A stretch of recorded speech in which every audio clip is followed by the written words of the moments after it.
Di antaranya adalah ukuran tendensi sentral, ada min, median, dan modus ya. Juga kita bisa mengelompokkan data-data tersebut menjadi beberapa kelompok ya. Bisa pilihannya bisa menggunakan kuartil menjadi 4 ya, dan persentil yang dibagi menjadi 100 ya. Nah, ini pilihan bisa digunakan. Nah, Bapak Ibu sebenarnya analisis deskriptif ini juga sudah sering Bapak Ibu gunakan sehari-hari ya. Misalnya grafik ini kan sudah sering buat ya. Tabulasi frekuensi juga sering buat. Nah, di sini tidak ada hipotesis yang kita uji ya, tidak ada pengujian hipotesis. Sehingga materi untuk analisis data deskriptif sebenarnya bisa kita anggap selesai ya. Kita akan masuk ke jenis analisis statistik yang kedua, yaitu analisis statistik inferensial. Di mana pada jenis statistik ini nanti akan ada hipotesis yang diuji ya. Ada pengujian hipotesis. Nah, secara prinsip nanti ada dua jenis statistik inferensial yang disebut dengan statistik parametrik dan statistik non-parametrik. Nah, kita akan mulai dengan statistik parametrik ya terlebih dahulu sebelum nanti kita mempelajari berikutnya adalah statistik non-parametrik.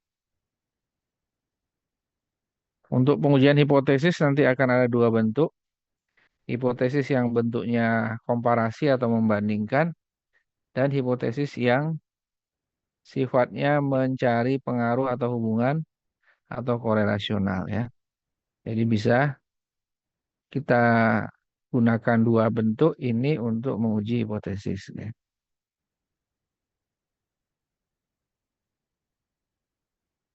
Oke, hari ini kita lanjutkan untuk materi yang berikutnya. Sebelum kita ke pengujiannya ya, ke statistik inferensialnya, ada uji T, ada uji ANOVA. Kita pahami dulu apa itu pengujian hipotesis ya.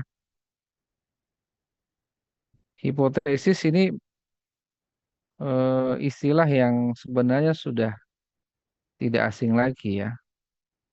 Sudah sering dengar ya hipotesis. Apa itu hipotesis? Dugaan Hipotesis sementara apa? bukan Pak? Dugaan sementara. Kesimpulan sementara. Yang lain? Kesimpulan awal. Kesimpulan awal ya. Jadi kalau kita lihat dari sisi bahasanya ini ada dua ya. Dua kata ya. Hipo dan tesis ya.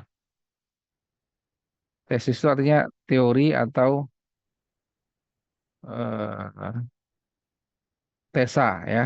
Tesa atau dugaan. Jadi kalau hipotesis, kalau hipo itu artinya sesuatu yang masih bersifat lemah kebenarannya atau sementara, bersifat sementara ya. Karena dia bersifat sementara maka perlu dipastikan ya apakah eh, tesisnya itu atau pernyataannya itu memang sudah terbukti atau belum ya. Jadi kita dulu sering mengenal hipotesis adalah kesimpulan sementara ya atau pernyataan sementara atau dalam bahasa lainnya adalah pernyataan yang masih perlu dibuktikan ya. Jadi hipotesis adalah pernyataan yang masih perlu dibuktikan kebenarannya. Nah, bagaimana cara membuktikannya? Tentu kita menggunakan kaidah-kaidah ilmiah ya, kaidah-kaidah proses penelitian ilmiah. Nah, khusus pada bahasan kita statistik,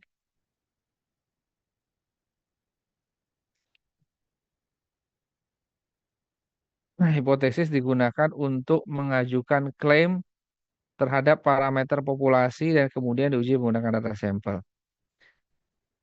Kenapa kita gunakan statistik? Karena penelitian kita ya, kalau ada populasi di sini, karena penelitian kita tidak meneliti semua populasinya. Ya. Kita hanya mencuplik, ya, hanya mengambil sampel. Nah, ini yang kita uji secara statistik ya. Nah, hasil pengujian ini harapannya nanti ya, kalau terbukti itu bisa menggambarkan populasinya secara keseluruhan ya.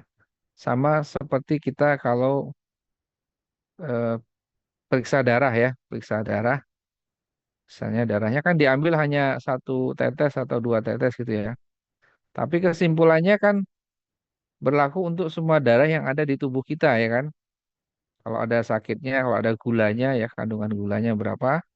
Walaupun cuma diambil dua tetes, itu kita bisa menggunakan hasil labnya itu, hasil analisis sampelnya untuk menyimpulkan bahwa semua darah yang ada di tubuh kita itu mempunyai misalnya kadar gula yang sama ya dengan yang dilakukan analisis sampel ya. Jadi pada prinsipnya analisis statistik ini membuktikan apakah parameter yang kita uji melalui sampel itu bisa atau istilah lainnya adalah generalisasi ya. Kalau pernah mendengar istilah generalisasi itu artinya mengeneralisasi sampel ke populasinya ya. Mengeneralisasikan sampel ke populasinya.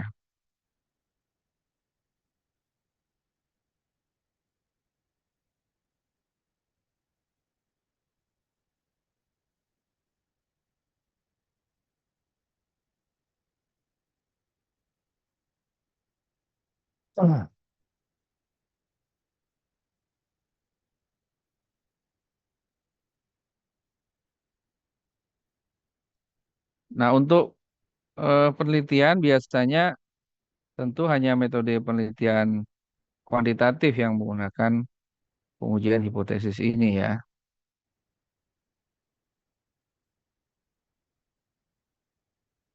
Nah, dalam eh, bidang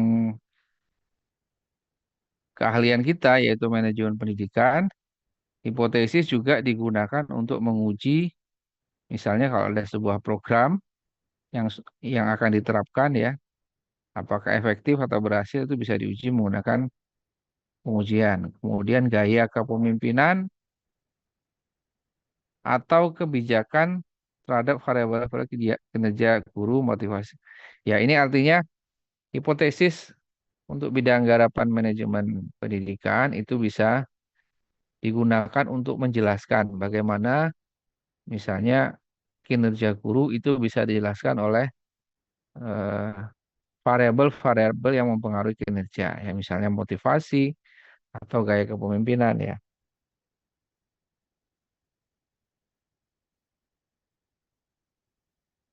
Ini tadi sama ya. Ujian hipotesis proses menilai klaim tentang populasi berdasarkan sampel. Ya, contohnya ya misalnya ada pengaruh signifikan antara gaya kepemimpinan transformasional kepala sekolah dengan tingkat kepuasan kerja guru ya. Semakin baik gaya kepemimpinan transformasionalnya maka akan semakin tinggi tingkat kepuasan guru di sekolah X ya. Nah, ini tergantung. Kalau di sekolah itu populasi gurunya relatif sedikit, biasanya kita lakukan penelitian populasi. Artinya semua diambil ya. Kalau misalnya jumlah gurunya cuma ada di bawah 100, misalnya hanya 70 atau 60, maka sebaiknya penelitian kita mengambil semua sampel itu ya. Tapi kalau misalnya penelitian kita di suatu wilayah yang lebih luas, misalnya di sekolah X atau kinerja guru di Kabupaten X ya, atau di kota X. Nah, ini kan ada bisa bisa saja jumlah gurunya sampai ribuan ya, tergantung wilayah. Kalau padat ya mesti jumlah gurunya akan lebih banyak. Nah, kalau ada jumlah populasi yang banyak ini, maka Tentu karena keterbatasan sumber daya ya, waktu, tenaga. Nah, maka kita bisa melakukan sampling ya, melakukan sampling untuk memilih eh, sebagian dari populasinya ya. Jadi ini, misalnya ini kalau ada populasi besar, nah kita ambil sebagian saja ya untuk dijadikan sampel. Nah, tentu saja catatannya yang pertama ketika melakukan pengambilan sampel, populasinya harus homogen ya atau harus seragam. Ya, kalau guru SMP ya semua semua guru SMP ya harapannya karakternya sama sehingga ketika diambil dimanapun, misalnya ngambil di sebelah sini dengan kita ambil di sebelah sini sama hasilnya ya. Kesimpulannya harusnya hasilnya sama. Atau kita ambil di sebelah sini harusnya hasilnya sama ya. Ya idealnya memang eh, populasinya kita ambil berdasarkan misalnya strata atau lokasi geografi sehingga nanti jumlah sampel yang diambil itu menyebar ya, bisa menyebar seperti ini idealnya ya.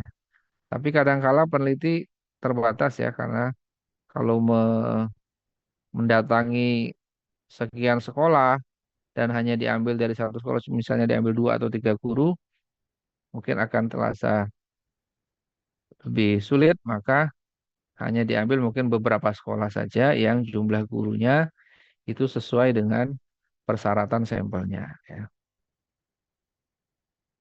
Oke, ini eh, nah yang penting adalah sekarang di pelajaran kita di materi kita terkait dengan pengujian hipotesis adalah bagaimana bentuk hipotesis itu ya. Ada dua jenis ya, dua jenis hipotesis atau dua komponen hipotesis hanya ada dua ya, hanya ada dua. Yang pertama disebut dengan hipotesis nol ya atau H nol. Simbolnya ya H nol ya. Apa itu H nol atau hipotesis nol? Yaitu pernyataan eh, awal yaitu biasanya cirinya ada kata tidak ada ya. Nah, ini misalnya karena hipotesis nol ini H nol ya. H nol tuh persamaan matematisnya adalah sama dengan nol ya.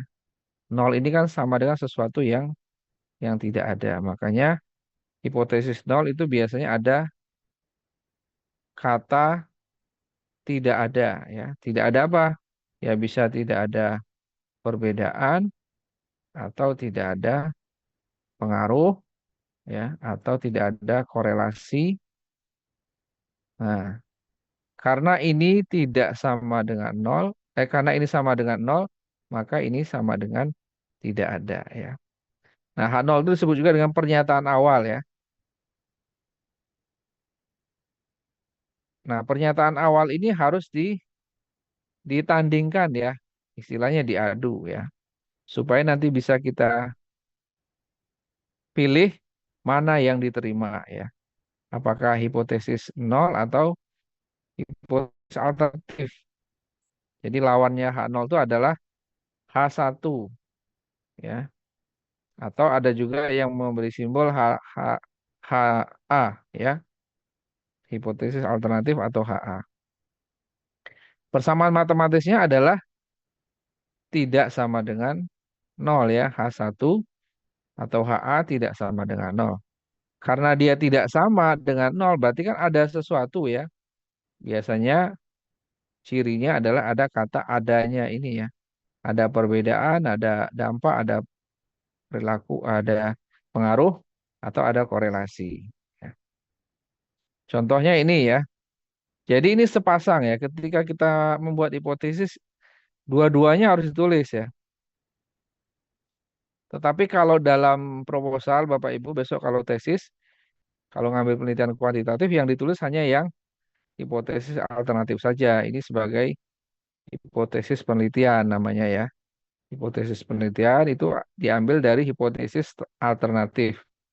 Tetapi kalau dalam pengujian statistik, dua-duanya ini harus ditulis ya, H1-nya dan H0-nya. Cirinya ini ya, kalau hipotesis nol itu tidak ada, ya, tidak ada apa ini? tergantung konteksnya ya. Kalau ini konteksnya tidak ada pengaruh gaya kepemimpinan terhadap kinerja guru. Ini hak nolnya. Hak A-nya berarti kebalikannya. Ada pengaruh kepemimpinan kepala sekolah terhadap kinerja guru. Ya.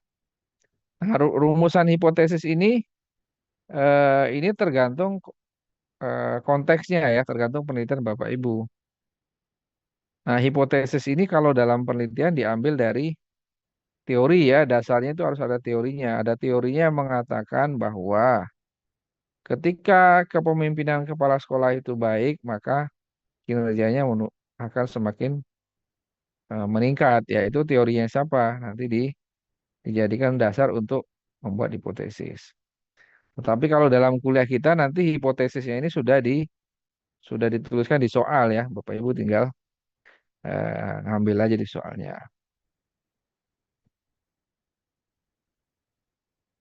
Sampai sini ada yang masih belum paham? Jadi hipotesis cuma ada dua ya, hipotesis nol dan hipotesis alternatif ya.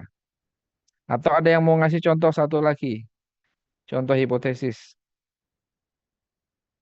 Siapa yang mau kasih contoh silakan. Hipotesis nol dan hipotesis alternatifnya.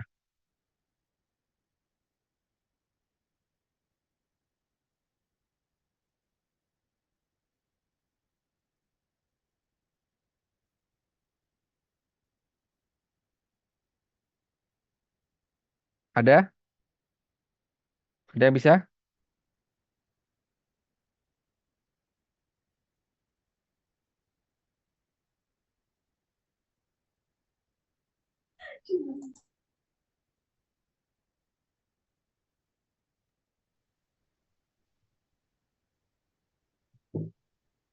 Mohon izin memberikan contoh. Ya, coba silakan Pak. J, Pak siapa? mungkin ada salah Pak satu Rahmat contoh ya. penelitian berkenaan dengan konsumsi vitamin C terhadap kekebalan tubuh. Nah, hipotesis Oke, hak nolnya, nolnya apa? Mm-mm. nolnya tidak ada perbedaan signifikan dalam kekebalan tubuh antara orang yang mengkonsumsi vitamin C dan orang yang tidak mengkonsumsi vitamin C. Kemudian Ya, satunya haknya. ada perbedaan signifikan dalam kekebalan tubuh antara orang yang mengkonsumsi vitamin C dan yang tidak mengkonsumsi vitamin C. Mungkin itu secara umumnya begitu. Ya, tadi Pak Rahmat ya, Pak Rahmat mencontohkan Ya, hak nolnya tidak ada perbedaan ya. Tidak ya, ada tidak ada perbedaan. perbedaan. Konteksnya tadi Kekebalan, vitamin C ya, ya, kekebalan tubuh karena vitamin C. Kalau HA-nya berarti ada perbedaan ya. ada Oke, sudah perbedaannya. paham ya Bapak Ibu ya cara membuat pasangan hipotesis ya. Hipotesis harus sepasang.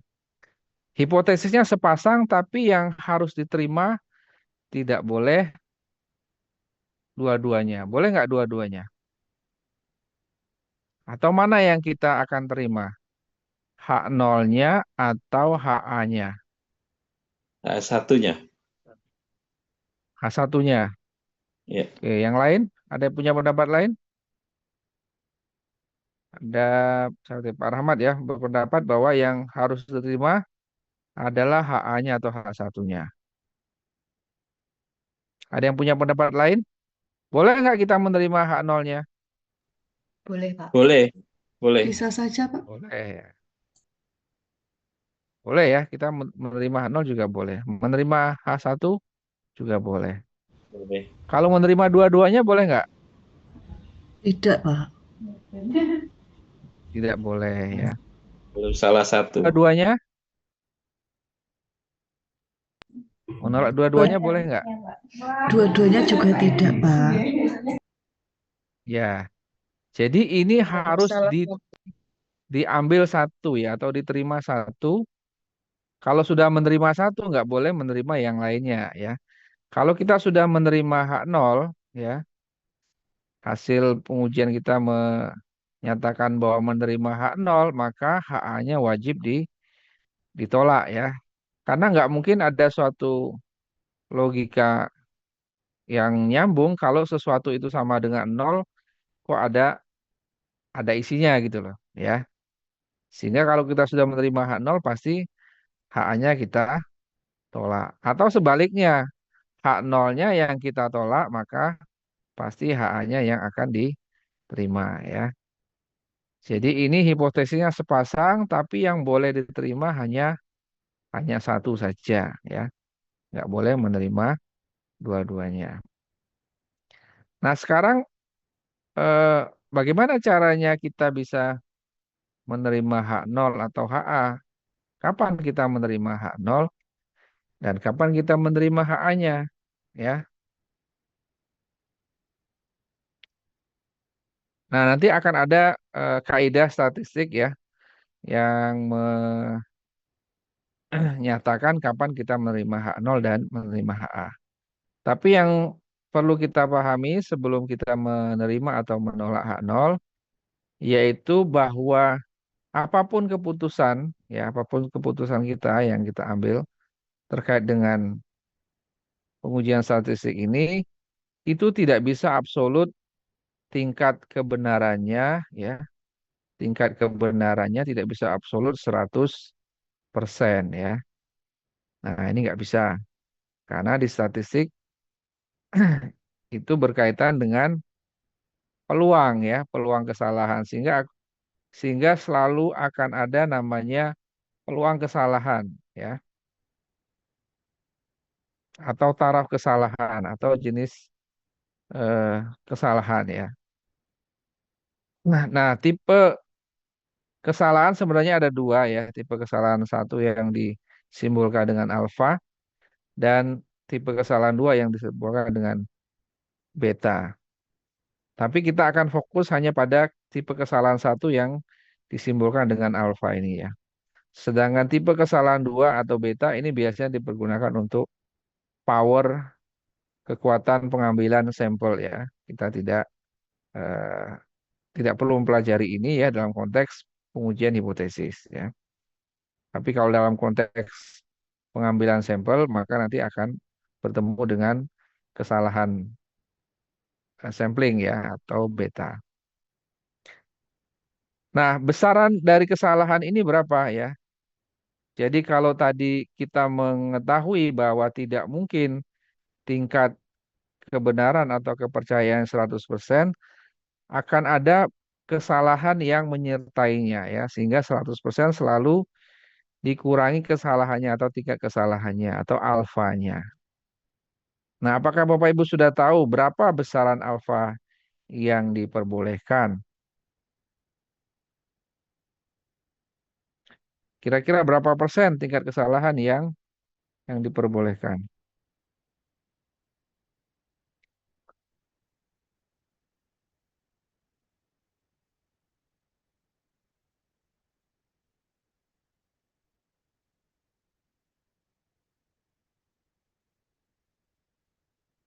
Apakah 1%? Apakah 2%? Apakah 5%? Apakah 10%? Kira-kira berapa? Alfa Tingkat kesalahan atau 0,05%. alfa? 0,05% atau 5%, Pak. Ya, kalau Terus 0,5 udah nggak usah pakai persen, Pak, ya. Berarti ya, alfanya 0,05 atau 5%, ya. persen. 0,05 itu kan desimal, ya. Itu Ya. sama dengan 5%. Nah, eh, boleh nggak kalau alfanya saya pakainya 1% atau 0,01? Boleh, Boleh nggak? artinya kita boleh kesalahan sebesar 1% menolak HO, H0-nya. Ya, ya. Jadi sebenarnya sebenarnya Bapak Ibu tidak ada aturan baku yang mengharuskan kita menggunakan tingkat kesalahan tertentu, ya. Nah, ini sangat tergantung dengan konteks pengujian hipotesisnya, ya, konteksnya apa. Nah, untuk penelitian pendidikan atau sosio humaniora memang umumnya peneliti menggunakan taraf kesalahan 5% ya. Kalau taraf kesalahannya 5%, maka taraf kepercayaannya tinggal berapa? Kalau kesalahannya 5%, kepercayaannya tinggal 95. 95% ya. Nah, kalau saya pakai 1%, maka kepercayaannya 99%. Ya. 99%. Ya, kalau 10% berarti tinggal 90%. Artinya semakin kecil tingkat kesalahan yang kita gunakan, nanti tingkat kepercayaannya akan semakin tinggi ya.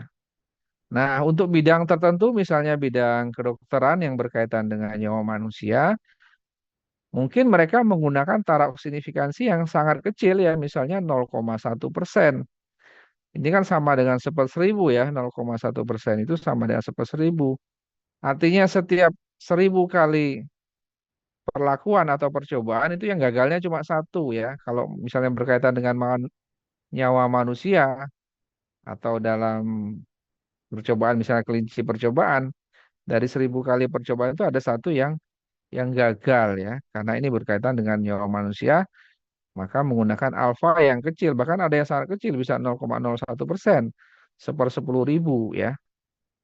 Karena butuh ketelitian yang sangat tinggi.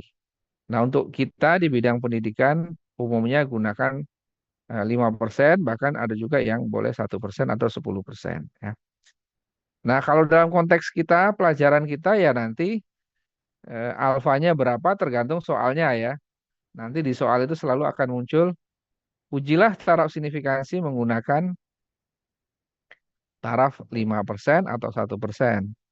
Mengapa disebutkan tarafnya? Karena nanti standarnya beda ya. Standar untuk 5% dengan 1% itu beda. Sehingga kalau tidak disebutkan nanti pembaca bingung. Ini signifikan pada level berapa persen ya. Jadi paham ya Bapak Ibu. Jadi kita tidak bisa menolak hak nol atau menerima hak nol itu 100% ya. Ada peluang kesalahan yang harus kita perhitungkan. Sehingga nanti tingkat kepercayaannya atau confidence levelnya itu sebesar 1 dikurangi alfa atau 100% dikurangi alfa ya. Oke, tadi kita sudah tahu bahwa rumusan hipotesis kita tadi apa masih ingat ya? Hak nol sama dengan nol ya, berarti tidak ada. H1 atau HA tidak sama dengan nol atau ada ya. Nah, ketika H1-nya bunyinya H1 tidak sama dengan nol ini, oh ini konteksnya kalau sendirian nggak bisa dibandingkan. Misalnya gini ya, misalnya kita ingin menguji perbedaan ya, ingin menguji perbedaan prestasi ya, ingin menguji perbedaan prestasi antara siswa laki-laki ya, siswa laki-laki dengan siswa perempuan ya. Ingin menguji perbedaan selisih antara siswa laki-laki dan perempuan. Nah, kalau selisihnya sama dengan nol ya, laki-laki dikurangi perempuan sama dengan nol, selisihnya berarti kan tidak ada perbedaan ya. Karena selisihnya nol, nggak ada bedanya. Tapi kalau laki-laki, selisih laki-laki dan perempuannya tidak sama dengan nol, maka ada perbedaan. Tapi kita bisa tahu nggak mana yang lebih besar? Yang laki-laki atau yang perempuan? Kalau persamaan matematika cuma bunyinya tidak sama dengan nol. Bisa tahu nggak mana yang lebih besar atau lebih tinggi nilainya? Apakah laki-laki atau perempuan? Belum bisa tahu, Pak, menurut saya. Sudah tahu belum? Belum, Pak. Belum bisa ya. ya kita belum tahu apakah laki-lakinya lebih tinggi atau perempuannya. Karena kesimpulan kita pokoknya laki-lakinya berbeda dengan perempuannya, ya. Nah, bentuk hipotesis yang seperti ini yang kita tidak tahu arahnya, apakah laki-laki yang lebih tinggi atau perempuan yang lebih tinggi, ini disebut dengan hipotesis tidak berarah, ya. Hipotesis tidak berarah atau tidak terarah atau tidak punya arah. Ya, rumusan hipotesisnya hanya sama dengan nol dan tidak sama dengan nol, ya. Nah, bunyi rumusan hipotesisnya sama dengan nol dan tidak sama dengan nol.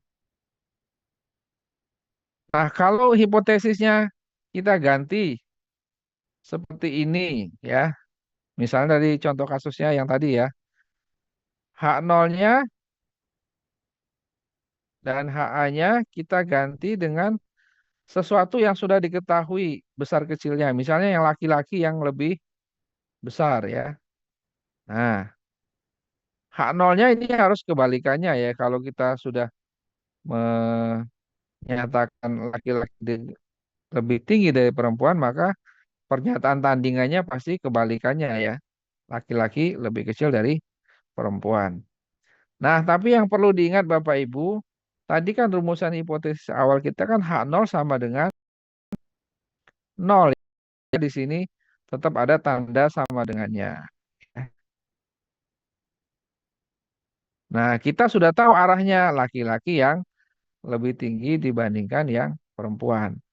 Atau sebaliknya ya, kalau sebaliknya gimana? Sebaliknya yang laki-lakinya lebih kecil daripada yang perempuan, maka H0-nya laki-laki lebih dari sama dengan perempuan ya. Nah, dua ini disebut hipotesis terarah atau berarah atau ada arahnya ya. Nah, kalau Bapak Ibu lihat, nah bentuk hipotesis ternyata cuma ada 3 macam ini ya. Tidak bebas cuma yang ini yang tidak berarah dan yang berarah ada 2 bentuk ya. Yang arahnya ke kiri negatif dan arahnya ke kanan positif ya. Oke, sampai di sini dulu. Ada yang belum paham? Jadi bentuk hipotesis ada 2 macam ya, berarah dan tidak berarah. Tidak berarah itu artinya ya hanya bunyinya hanya tidak ada perbedaan, tidak ada pengaruh.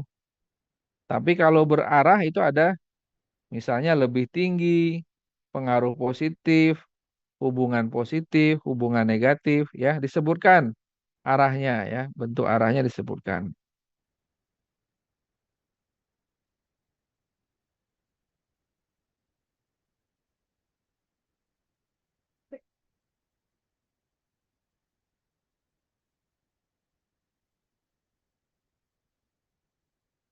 Nah, hipotesis tidak berarah tadi kan hanya satu. Hipotesis terarah itu ada 2 ya. Nah, ini ada istilah lainnya ya. Istilah lainnya kalau dia hipotesis tidak berarah, jadi arahnya bisa bisa kiri, bisa kanan. Nah, ini juga disebut istilah lainnya adalah uji dua pihak ya. Uji statistik hipotesis dua pihak. Atau bahasa Inggrisnya apa kalau bahasa Inggrisnya? Dua apa? Uji dua pihak Betul. bahasa Inggrisnya?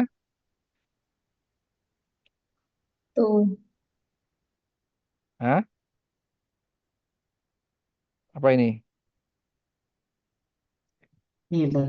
Ya, ini kalau diterjemahkan dalam bahasa Indonesia istilahnya dua ekor. Ini ada ekor sebelah kiri sama ekor sebelah kanannya ini. Bahasa Inggrisnya istilahnya two tail ya. 2 ekor. Ekor yang sebelah kiri dengan ekor sebelah One kanan. type, Kalau one yang type, hanya satu, tadi pihak kanan saja atau one pihak type. kiri saja, ini disebut dengan One tile. Satu pihak. Bahasa Inggrisnya apa satu pihak? One tile. One One tail tile. ya. Ya, satu ekor ya. Jadi ekornya cuma satu. Tapi di sebelah kiri atau di sebelah kanan bisa dua ya. Nah, apa pengaruhnya? Ya, pengaruhnya pada pengujian hipotesis. Kenapa kita harus tahu bahwa ini uji satu pihak ada dua pihak? Itu nanti pengaruhnya ke besaran alfanya ini ya. Kalau dia uji dua pihak, maka alfanya dibagi di pihak kiri dan dibagi di pihak kanan sehingga alfanya tinggal separuh ya. Alfanya dibagi dua. Jadi kalau alfanya 5% berarti alfa sebelah kiri berapa? Dua Kalau setengah, alfanya 5%, dua alfa setengah sebelah kiri persen, berapa? 2,5%, dua Ya, koma tinggal lima. 2,5%. Yang kanan tinggal 2,5% ya. Tapi kalau uji satu pihak, alfanya utuh, utuh di salah satunya. Berarti kalau alfa 5% ya hanya di sini 5%-nya ya. Nah, kalau sebelah kiri ya utuh, alfanya di sebelah kiri. Nah, ini tadi kaitannya dengan namanya daerah penerimaan hipotesis ya. Kita menggunakan namanya kurva normal ya. Ini gambarnya seperti gunung ini. Nah, taraf kepercayaan ya atau daerah penerimaan hak nol. Pokoknya kita menerima hak nol itu 100% ya. Makanya daerahnya ini disebut luasan kurva normal atau luasan kurva hak nol. Besarnya tadi berapa? Besarnya adalah 100%. Nah, tapi kita tahu tadi kaidahnya kan nggak mungkin 100% akan ada kesalahan sebesar alfa di sini ya. Hmm, Nah, sebesar alfa. Alfanya berapa? Misalnya 5%, lima berarti di sini persen. ya 0,05 ya berarti 5%. Maka nanti di sini tinggal 95%. Yang diarsir ini namanya daerah HA ya. Yang tidak diarsir namanya daerah H0 ya. Nah, nanti kita mau menerima yang mana? Mau menerima yang H0 apa yang HA? Tergantung nanti hasil angka pengujiannya. Batasnya kan sudah ada nih, jelas nih batasnya ini di sini ya. Ini kalau ada angka 0 sampai tak terhingga, 0 sampai minus tak terhingga ya. Ini daerah H0 nih. Ini daerah HA ya. Apakah menerima H0 atau menerima HA? Ya lihat nanti. Apakah dia di sebelah kiri batasnya atau di sebelah kanan batasnya. Kalau misalnya ini batasnya misalnya angkanya 2, kalau hasil pengujiannya 3, pasti nanti masuknya ke HA. Tapi kalau hasil pengujiannya misalnya 1,2, maka nanti masuk daerah H0 ya. Gitu ya, paham ya? Jadi daerah H0 itu adalah luasan kurva normal ya satu, luasannya kan 1 atau 100% dikurangi alfanya ya. Nah, sekarang kita mencari batasnya ini berapa ya. Batas ini berapa? Bapak izin bertanya sebentar boleh Pak? Boleh, boleh silakan. Nih Pak Didi, yang tentang kurva baru saja ini Pak, itu kan tadi Hmm. ada istilahnya HI, HA, ada juga H0. Sementara tadi penjelasannya juga ada HA dan H0 saja. Itu gimana Pak? Saya masih bingung Pak. Jadi hipotesis nol tuh nggak ada nama lainnya. Ya hanya H0 gitu aja ya.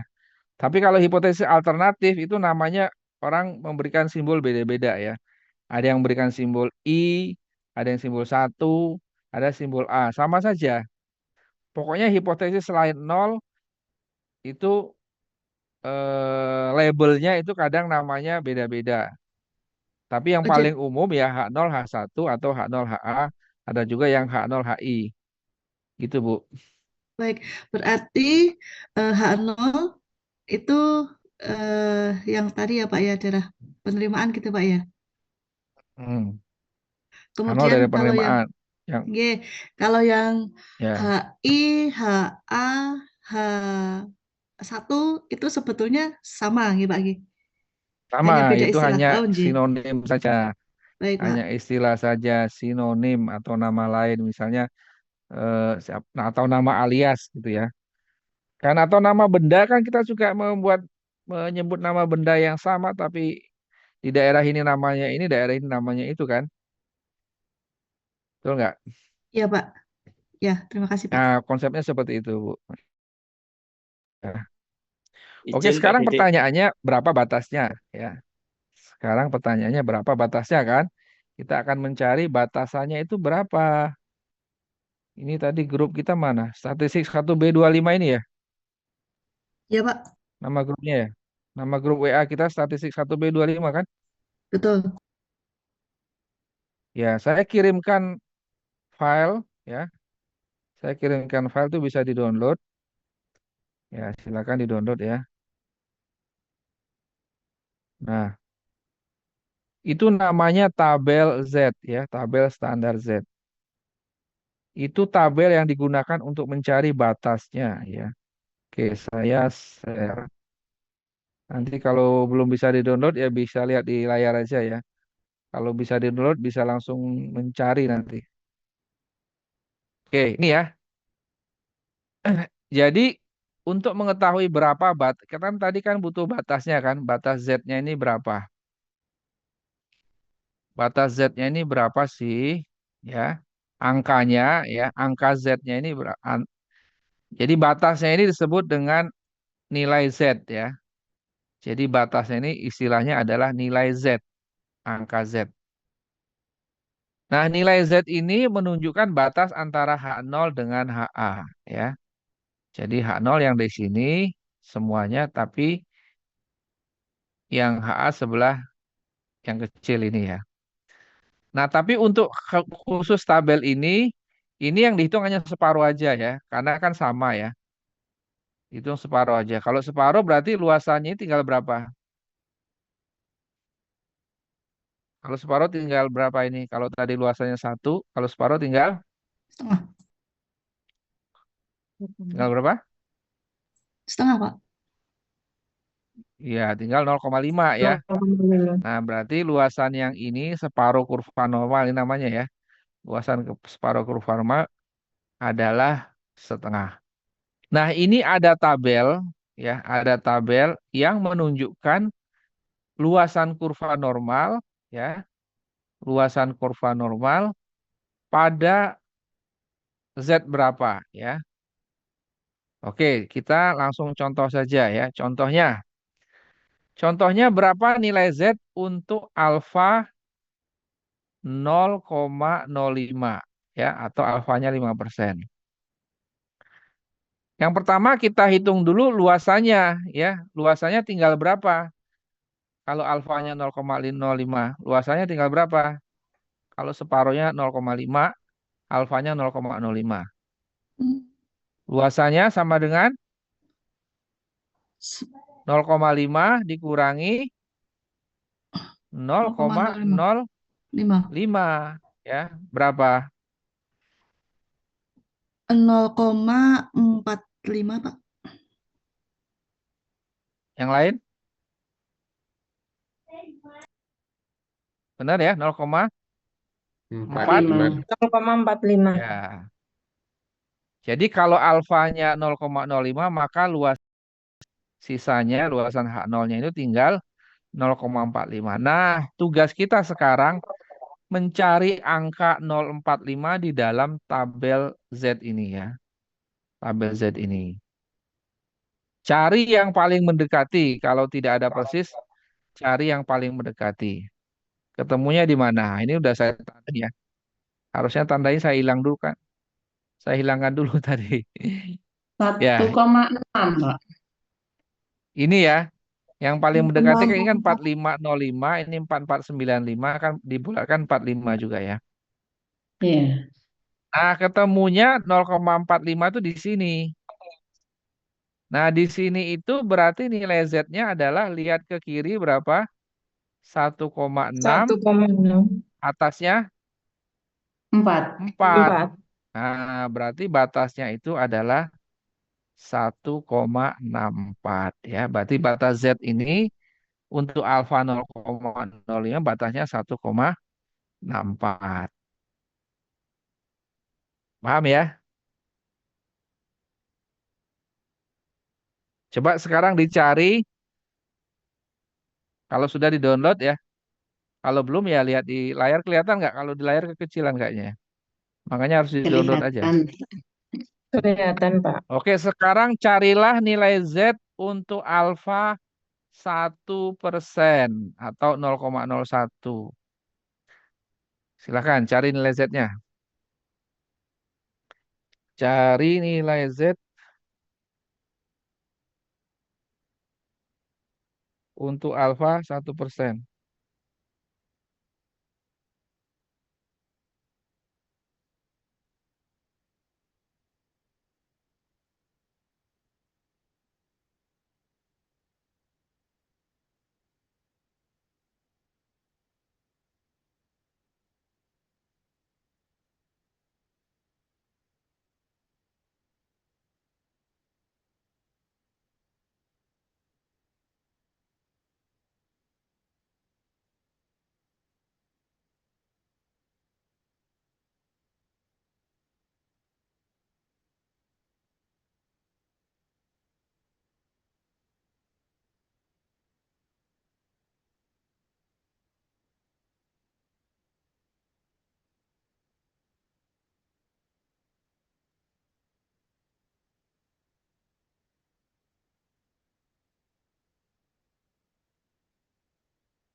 Apa?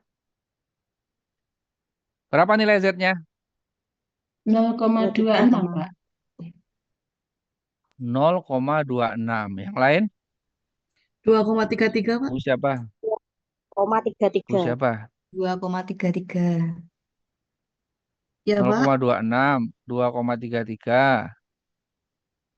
Terus yang lain? Sama, Pak. 2,33 saya. 2,33 ya. 2,33. Ini juga udah tak tandain juga ini. Ini juga sudah saya tandain. Berarti pertama cari dulu luasannya ya. Berarti Yes. luasannya 0,5 dikurangi 0,01. Berapa? 0,9. 9. 49. 0,9. 49 ya. Nah, cari yang ada angka 49-nya yang paling mendekati ya. Kalau nggak ada yang persis yang paling mendekati ini ya. 491. 2,33 ya, benar yang ini ya. Tadi yang Bu Ya, siapa 0,26 ini? Yang 2,2. 0,26 tadi gimana ketemunya, Bu? Belum dihitung, 0,26 Pak. 26. Oh, ini 987 ini ya. Oh, 0,1. Ah, Ibu belum Iya, belum saya menghitungnya. hitung, Pak. 0,1 itu baru alfanya, Bu. Ya, Iya. dihitung dulu luasnya ya. Iya. Oke, sekarang satu lagi. Carilah nilai Z pada alfa 5% untuk uji dua pihak. Nah, sekarang sudah agak kompleks kasusnya ya. Carilah 2,58. nilai alfa, ya, nilai alfa 5% untuk uji tutel atau dua pihak. Ya, berapa nilai Z-nya? 2,58. 2,58. Wah, kok cepat sekali. Iseng-iseng, Pak. Enggak, saya cuma mau Iseng tanya. apa-apalan. Ya, Pak. 2,58. Oke, yang lain gimana? Sama atau bingung atau belum ketemu?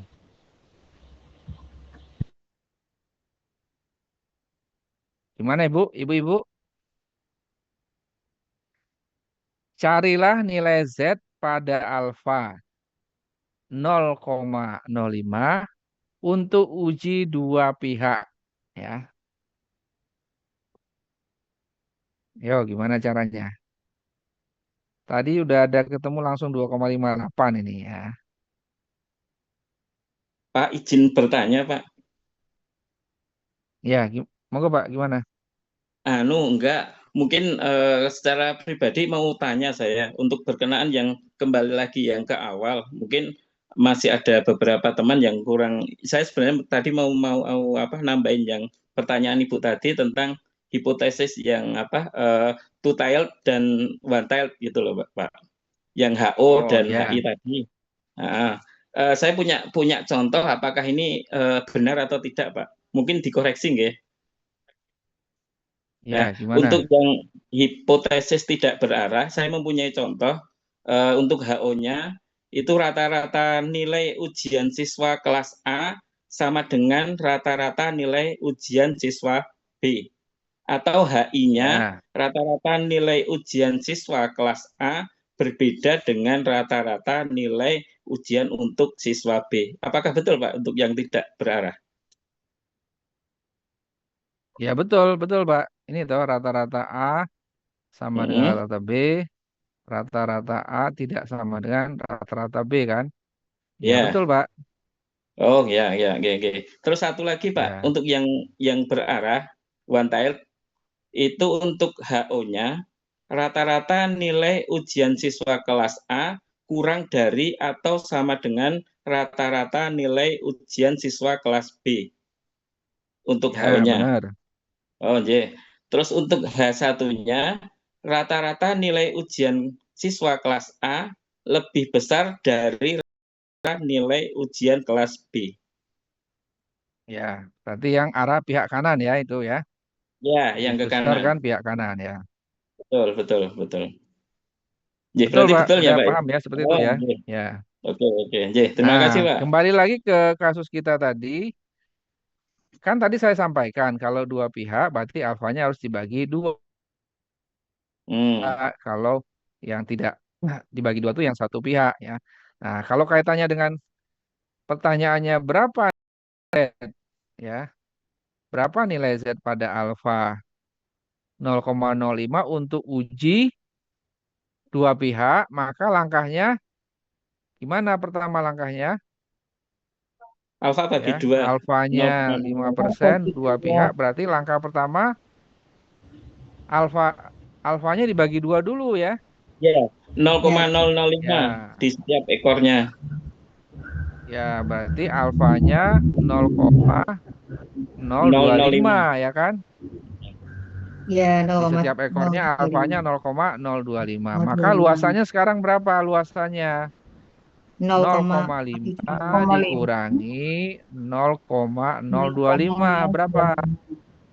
0,475, Pak.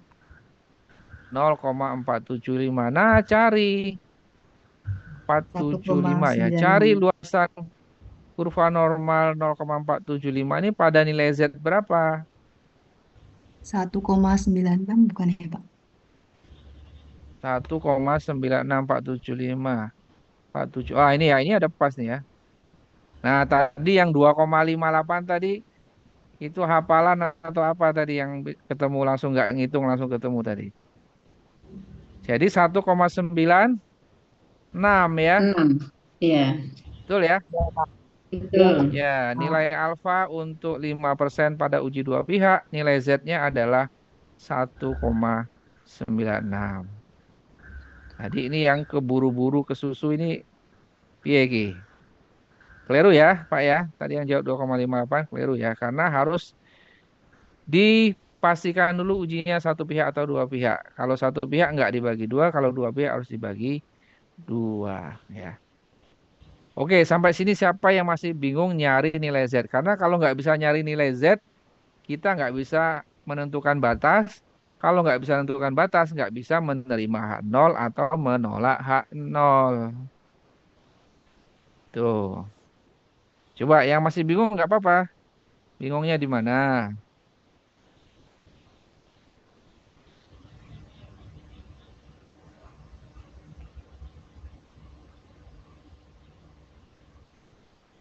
Bingungnya di mana?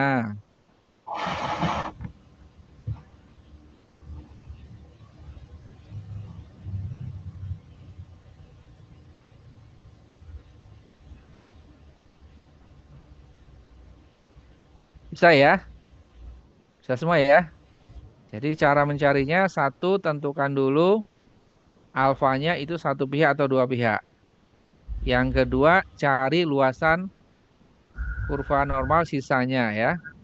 0,5 dikurangi alfanya, baru cari nilai Z pada tabel ini ya. Ada yang masih bingung? Kalau nggak ada, kita masuk ke contoh kasusnya ya, contoh soalnya.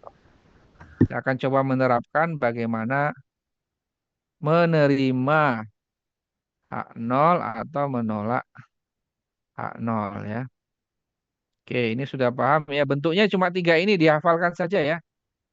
Kalau bingung tadi konsep awalnya dari yang dua pihak dulu ya. Dari dua pihak ini, H0-nya seperti ini pasti hanya sama dengan nol atau tidak sama dengan nol.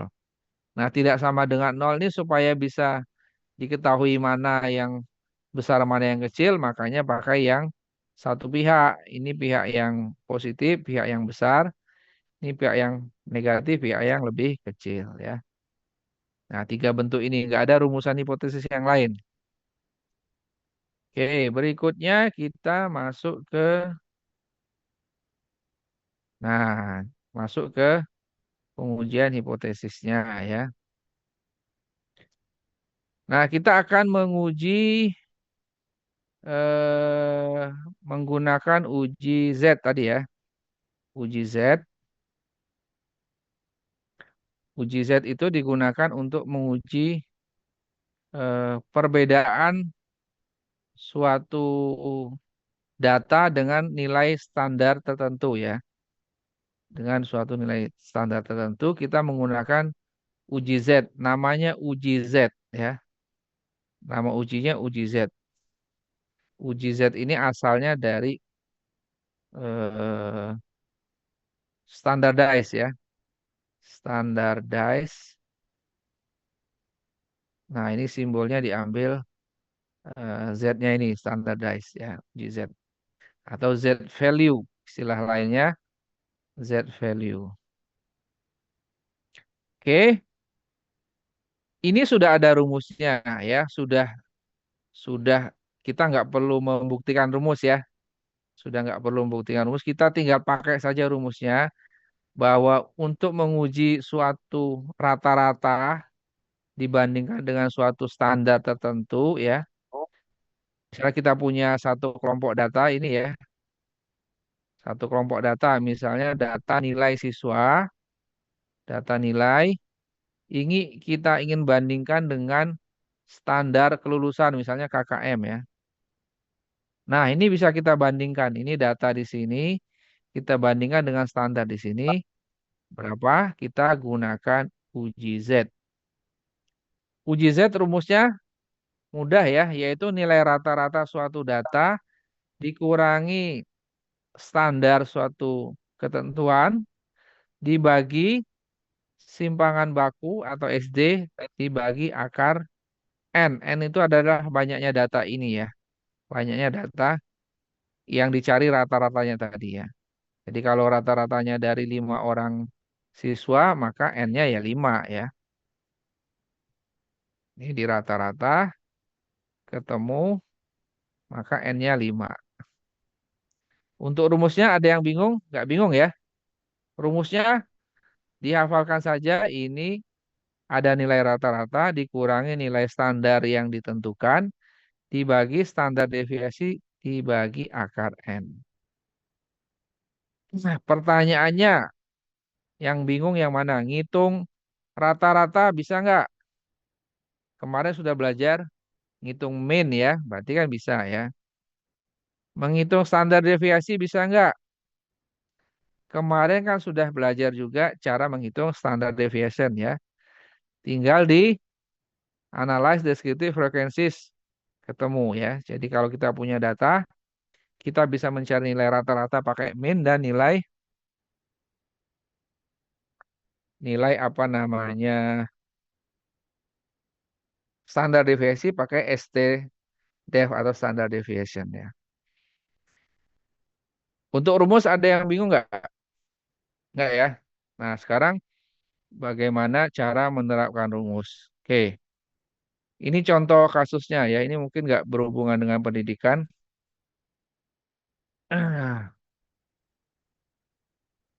Sebenarnya bisa juga ya eh, dengan apa? Dengan kasus pendidikan. Oke, ini misalnya ada suatu kasus perusahaan lampu ya. Ini lampunya juga masih zaman bela ini. Sekarang udah jarang lampu pijar ya, boros ya. Sekarang lampu LED harusnya ini. Ya. Jadi perusahaan lampu itu mengatakan bahwa atau mengklaim bahwa lampunya itu umurnya itu 800 jam ya. Ini klaimnya dari pihak pembuat lampunya. Nah, untuk membuktikan klaim dari pihak lampu ini maka dilakukan pengujian ya untuk memastikan bahwa lampunya itu tidak berubah, tetap masih 800 jam. Nah, dilakukan pengujian terhadap 50 buah lampu, jadi ada 50 buah lampu ya. Jadi kalau dibuat tabel ada 50 data. Ternyata setelah diuji rata-ratanya hanya 792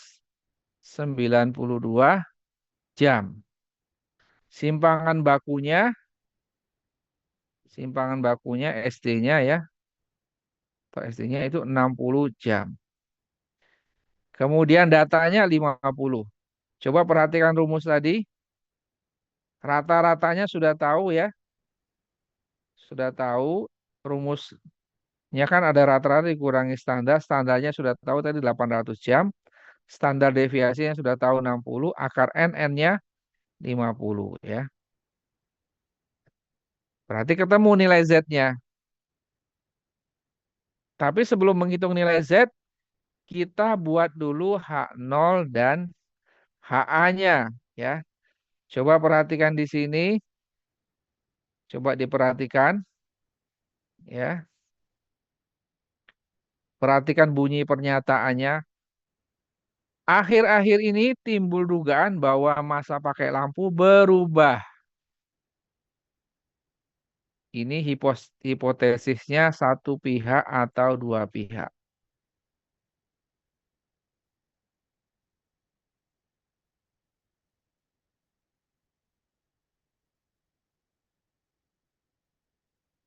Hipotesisnya satu pihak atau dua pihak.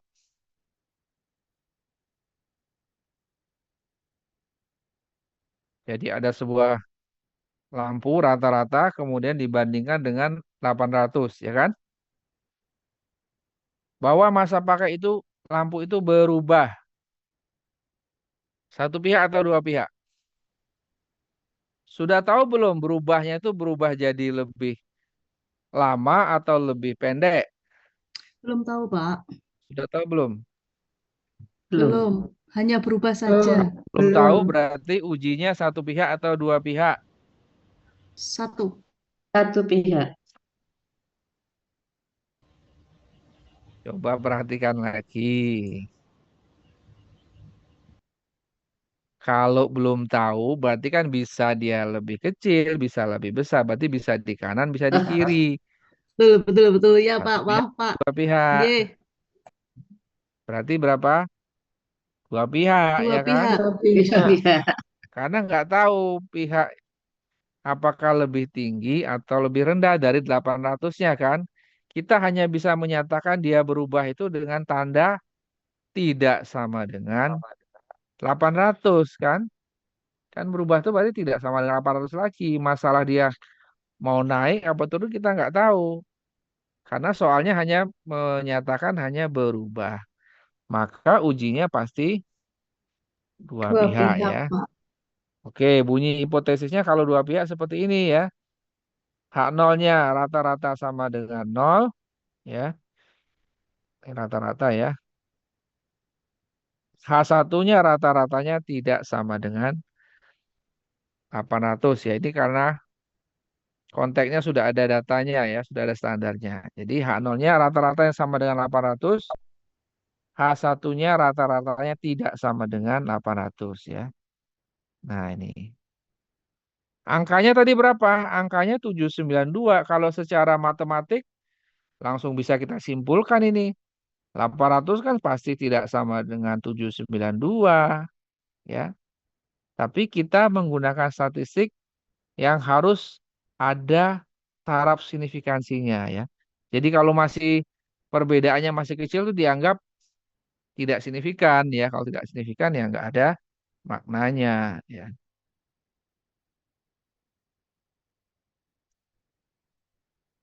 Oke, sudah tahu hipotesisnya, sudah tahu rumusnya, Z-nya ketemu ya. Z-nya ini benar nggak ini? Coba saya dibantu pastikan lagi ini Z-nya benar nggak? Jangan-jangan sengaja saya salahkan Bapak Ibu nggak tahu. Coba Bapak Ibu hitung ya. Nilai Z-nya ini tahu dapat dari mana ya? 792 kan rata-rata hasil pengujian, 800 standarnya, 60 standar deviasinya, 50 adalah jumlah datanya. Coba tolong dipastikan ini ketemu nilai Z-nya berapa? Apakah sama? Minus 0,94?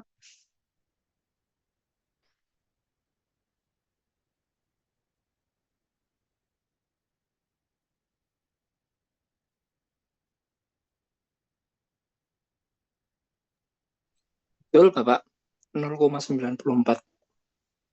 Betul ya? Betul, Hitung beneran loh Pak? betul. Itu Ya. tadi terakhir saya ngitungnya negatif 2/2/3. Kalau di desimalkan jadi negatif 0,94. Oke, ya. 0,942809. Ya.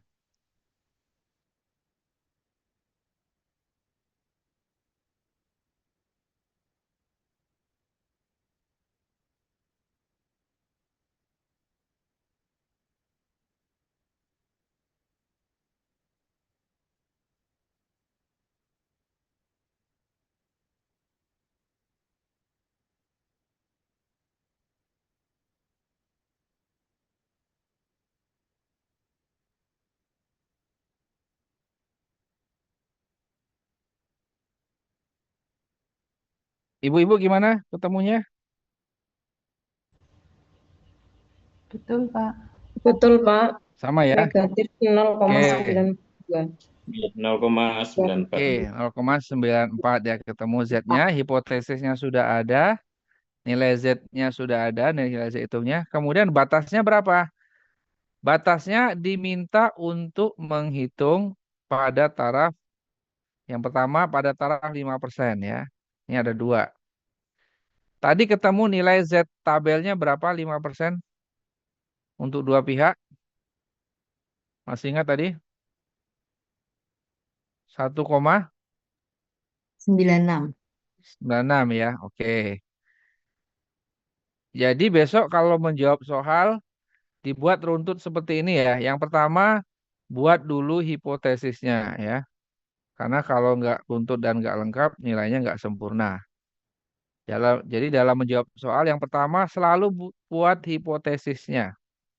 Hipotesisnya dibuat, kemudian dibuat batasnya ya. Nilai Z-nya. Ini berapa nilai Z-nya? Digambar, bila perlu digambar ya. Biar nggak bingung, digambar. Kemudian ini batasnya minus 1,96 di sebelah kiri dan plus 1,96 di kanan. Karena tadi alfa per 2 ya. Nah hasil hitungan kita tadi berapa ketemunya? Minus 0,94. Nah itu di mana? Kalau ditaruh di grafik ini di dalam daerah H0 apa di dalam daerah HA? Minus 0,94. Kira-kira di sini ya, ini kan minus 1,96 sama minus 0,94 besar mana? Minus 0,94. 0,94. Ya, berarti sebelah kanannya ya, berarti kira-kira di sini. Paham ya? Jadi hasil hitungan kita tadi ketemunya minus 0,94 sebelah sinilah kira-kira kalau di sini 0, ini minus 1,96. Kalau sudah tahu di daerah sini angkanya, maka kita bisa menyimpulkan ini di dalam daerah H0 atau di dalam daerah HA. Di mana posisinya? H0, Pak. Posisinya di dalam daerah H0. H0 kan? Ini kan punya H0. Ini kan punya H0 ya. Yang HA hanya yang hitam kecil ini aja. Berarti di dalam daerah H0. Oleh karena dia di dalam daerah H0, maka kesimpulannya H0-nya yang diterima. Ya, H0-nya yang diterima. Karena di dalam daerah H0. Kalau H0-nya diterima artinya apa? Kembali lagi ke hipotesisnya. Itulah makanya kenapa diperlukan nulis di hipotesis. Kalau H0-nya yang diterima berarti kan menerima pernyataan ini. Ya, pernyataannya apa? Pernyataannya masa pakai lampu masih sekitar 800 jam atau tidak ada perubahan. Ya, berarti kesimpulannya apa?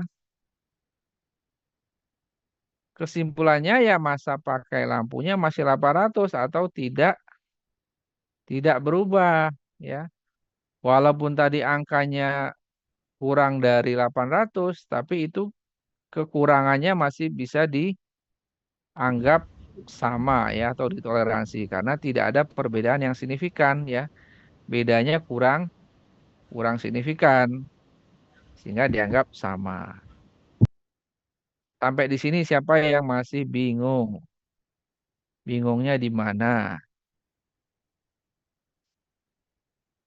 Jadi urutannya ya, urutannya satu. Dihitung dulu nilai Z-nya. Tadi pakai rumus. Kemudian dibuat hipotesisnya H0 HA-nya. Kemudian dicari batasnya. Batasnya nilai Z-nya ini berapa. Kemudian dibandingkan nilai yang dihitung tadi dengan batasnya ini masuk ke mana? Masuk ke H0 atau masuk ke HA. Ya. Sampai di sini siapa yang masih bingung?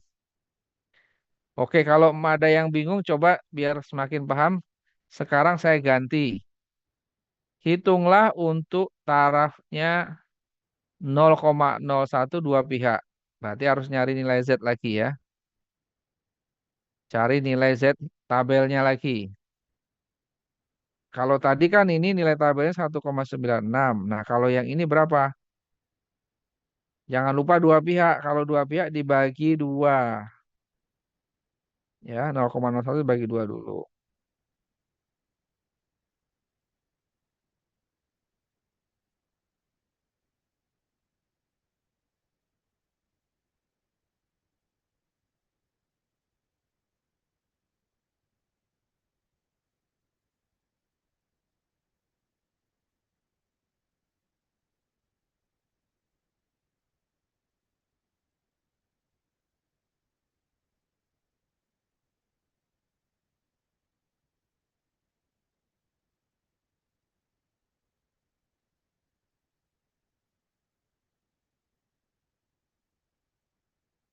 Cari dulu nilai Z tabelnya ya. Ketemu nilai Z tabelnya berapa?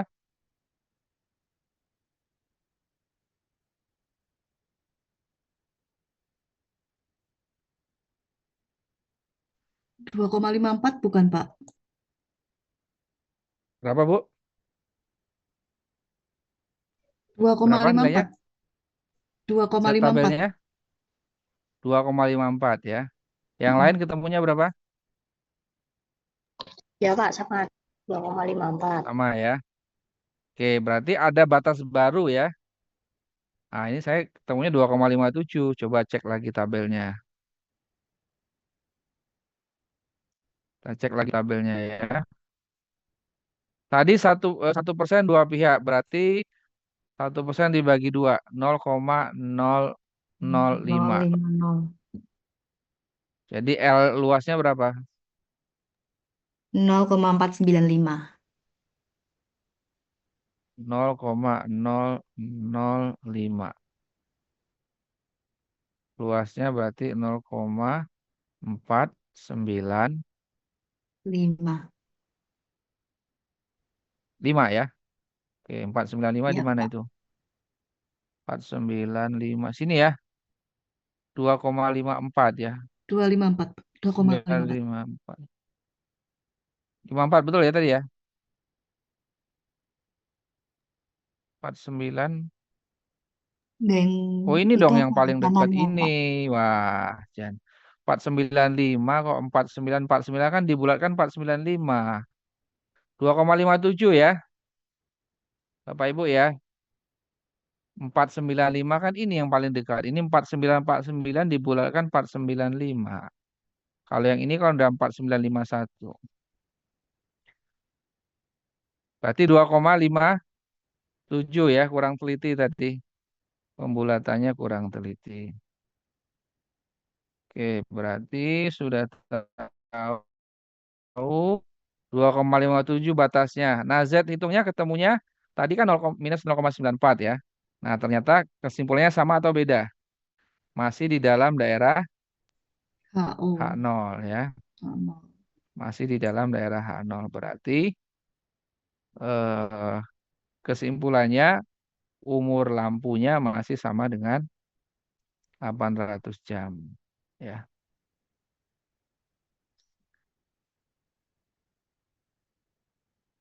Hmm.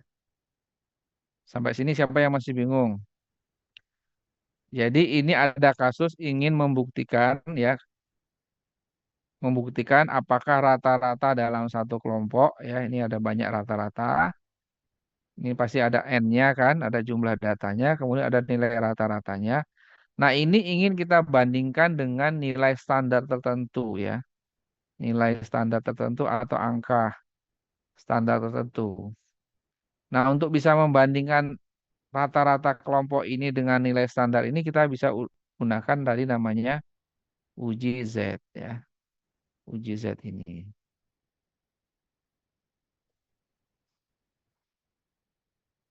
Jadi kalau ada kasus yang seperti ini, maka Bapak Ibu bisa gunakan uji Z.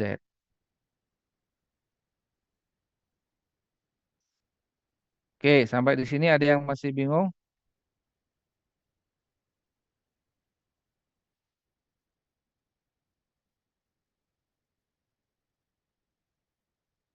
Ini sama ya. Ada yang bingung nggak? Pak, maaf tanya sedikit. Ya. Tadi Ada yang mau untuk tanya silakan. ya, tadi untuk menghitung luasan itu mungkin saya terlewat sedikit ya, Pak. Itu kan rumusnya 0,5 dikurangi alfa ya untuk menghitung luasan tadi ya. Ya, karena tabelnya tadi itu tabel setengah alfa, setengah luasan ya. Nanti Oh, berarti kalau Ibu makanya Pak, ketemu tabel yang luasannya utuh, berarti pakai 1. 0, pakai 1 ya. Oh, Nah, ini gitu. karena Oh, tabelnya tadi hanya yang diartikan hanya separuh, hanya 0,5. oh, gitu. Ya, kan sama aja kan 0,5 1 dibagi 1 dibagi 2 kan 0,5 kan separuh-separuh. Hitung separuh ini sama kan batasnya di sini dengan batas di sini kan ketemunya sama. Tadi contohnya 1,96 kan pasti kalau di sini 1,96, di sini tinggal dikasih minus aja, minus 1,96. Jadi hitung yang plusnya aja, yang sebelah kiri tinggal dikasih tanda minus ya. Itu Oh, prinsipnya iya. biar mudah. Oh, iya. Terima kasih, Pak. Ya. Oke, yang masih bingung-bingung biar nggak bingung ini dikerjakan ya, tapi ini dikerjakan di rumah saja ya. Dikerjakan di rumah saja ya.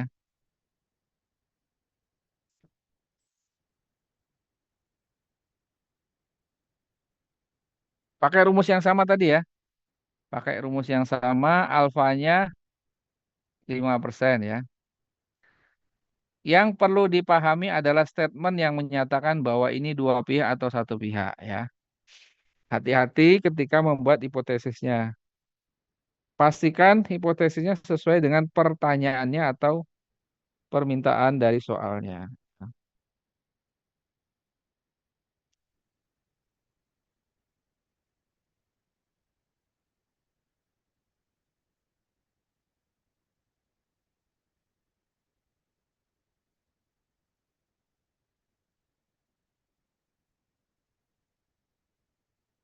Oke, ada pertanyaan? Nanti ini saya berikan filenya ya. Nanti saya kasih filenya. Ini ada di lembar terakhir dari file PPT saya ini tadi. Jadi nggak usah dicatat soalnya.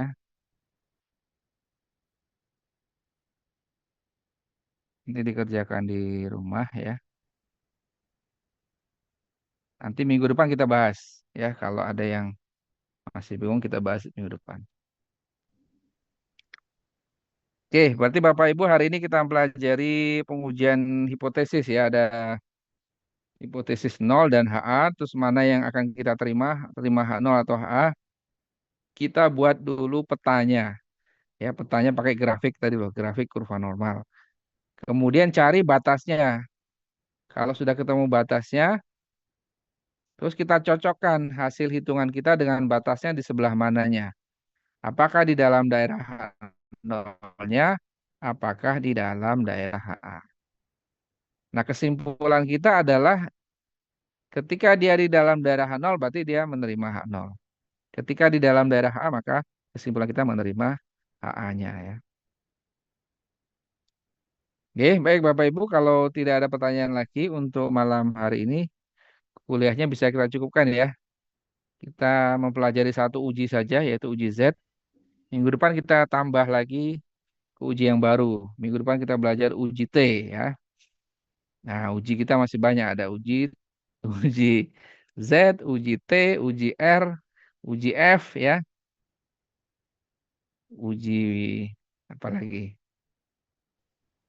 Ya, ini uji Z aja udah bingung kayaknya. Enggak ya, gampang ya. Tadi kan urutannya kan sudah jelas tadi ya, urutan caranya. Nah, tinggal diulang-ulang lagi di rumah. Oke. Oke, baik begitu Bapak Ibu. Untuk hari ini kita sama-sama akhiri dengan berdoa syukur bersama-sama. Berdoa dipersilakan. Alhamdulillah. Alhamdulillahirrahmanirrahim. Sampai ketemu minggu depan. Assalamualaikum warahmatullahi wabarakatuh. Waalaikumsalam Warahmatullahi wabarakatuh. warahmatullahi wabarakatuh. Oke, saya tutup Terima ya. kasih, Terima Pak. kasih. Terima kasih, Bapak. Terima kasih, Pak.